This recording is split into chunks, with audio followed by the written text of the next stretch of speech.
So guys, in this video, I'm going to be starting a little mini-series or a little project or whatever. I'm going to call it something like Kit Tips, Kit Guides, something along those lines. It's going to guide you through how to build kits.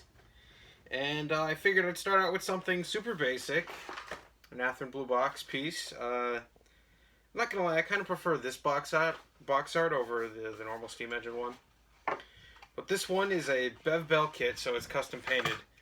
And this is a Norfolk and Western 40-foot boxcar. I suppose I'll showcase the other handful that I have. I don't really have too many of these, but they are pretty simple. So yeah, I'll bring you down to the desk and I'll show you what you got to do. Okay, so as I said, this is a Bev Bell kit. Bev Bell modified a lot of Athearn Blue Box stuff back in the day.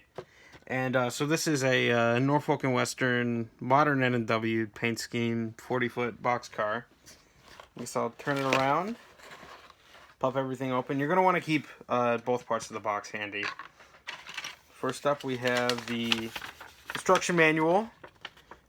You can easily find copies of this online. If it ever comes to a point where this sort of thing takes off, I'll scan it, digitalize it, put it in the description. You got your shell, which this is a beautiful shell, honestly. Even if it's just simple black and white, this is beautifully decorated for something of its age.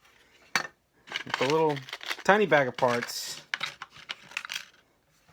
the frame, the underside, the two doors, and the weight.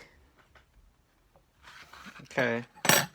So the first thing that I tend to do is you're going to want to take the envelope of parts, or hopefully if it comes with an envelope of parts, which I'm sure that there's got to be tens of thousands of these kits just still in circulation, unassembled. The store that I got these from is just absolutely lined with half a wall of these. Like, these are genuinely everywhere.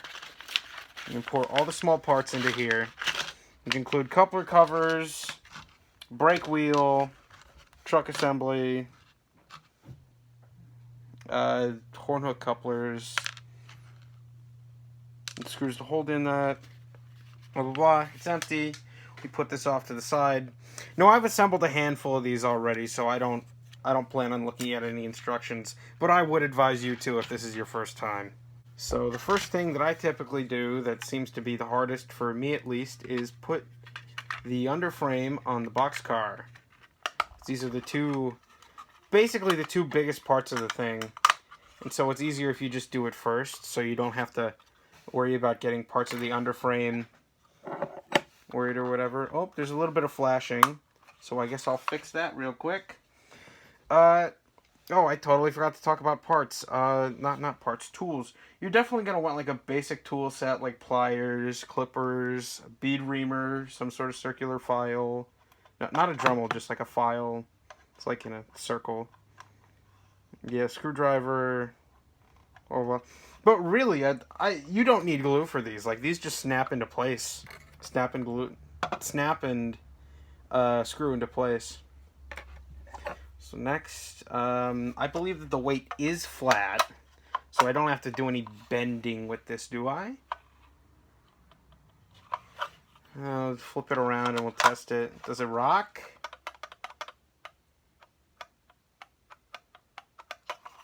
Just barely. What I usually do is I blow on it, so then it warms it up, and I bend it into place. Sound of me.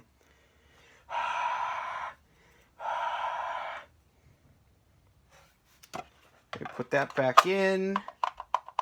No rocking, only oscillation. Perfect. So then you look at the underframe. Sometimes there's always going to be a little bit of flashing here and there, so you're definitely going to want to watch out for that. It really doesn't matter how you put it in because it's symmetrical. It doesn't even show on the diagram, which is buried in these boxes, but I will definitely get a little resource out there if anybody cares that much. Ooh, there is a little bit of flashing there. Peel that off. A little bit of flashing here and there. But alas, It's ages old. Okay, you can't argue with tooling this old. I guess you could always use a file too. I don't know, whatever. We do a test fit, and that'll all hold in with screws. Perfect. Now, something you might notice is that these clips on the door, where the door is supposed to be, are already clipped in.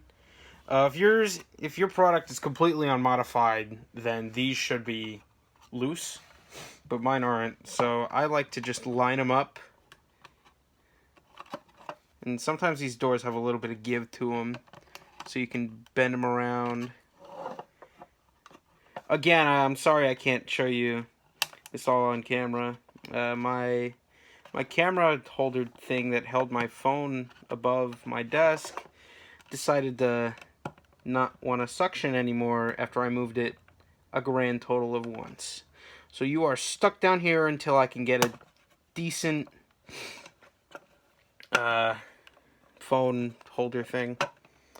Anywho, so you want to bend it back, and then you want to push it forward into there, and it should slide to a degree. You don't want to... Boom! Ta-da! I'll just skip doing the other door on camera, just because it's literally the same thing on the other side. Next things next. We got both doors on. I am putting on the brake wheel now, just because it's easier, allegedly. If it doesn't go in at first, don't give it too much force, because it'll all bend in and be unusable. Well, that was quick, wasn't it? Well, since we already sorted that out, that was easy. We put everything in, and it should kind of fit in. If it doesn't fit the way you want it to, you can always just flip it around, which I just did for the sake of demonstration. But everything should be a-okay. And so then what you are going to want to do at this point is put your couplers in, because it's easier to do it without the trucks on. I prefer Katie number 5s with centered knuckles, just because it's the standard, and basically everybody uses them. Okay, you put it in there, and these still surprisingly fit quite well for something of its age. You'd think that they wouldn't be very compatible.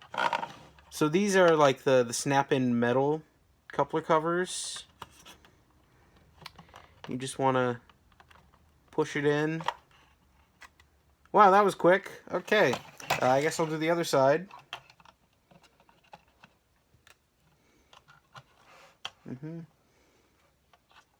Oh, this is... Woo! That was quick. Huh! Come on. There we go. Finally, we will put on the wheels. Trucks. Whatever you want to call them. I did not want to grab a horn hook. I wanted to grab the screw. So next, we just put on the wheels. You know, I was actually kind of expecting to narrate this after the fact, but this is actually a lot easier than I thought it would be. The last time I timed myself doing one of these, it was like 25-30 minutes, and even then I was in a Discord call. I'm sure that you could easily put together one of these in 20 minutes. Heck, I probably did myself. I'll have to check after recording this. These do go in quite a little ways. Just make sure that you do them about the same, so they have the same amount of flex. I don't like them too loose, because I don't run them on like uneven track. That works for me. We spin it around, and we do the same thing with the other side.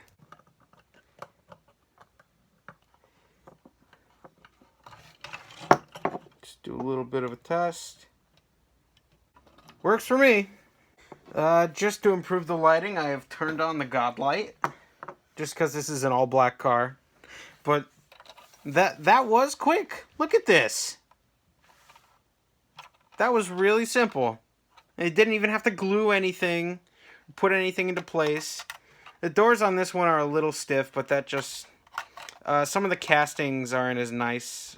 Quality control was a little funky on some of these kits. But besides that, this is a really nice looking boxcar. And you know, this is something you could do. I guess I'll show you the cavalcade of boxcars I got. I figured I'd take out my Walther's Proto SW1200 for this. But yeah, I'll talk about all of these as they roll by.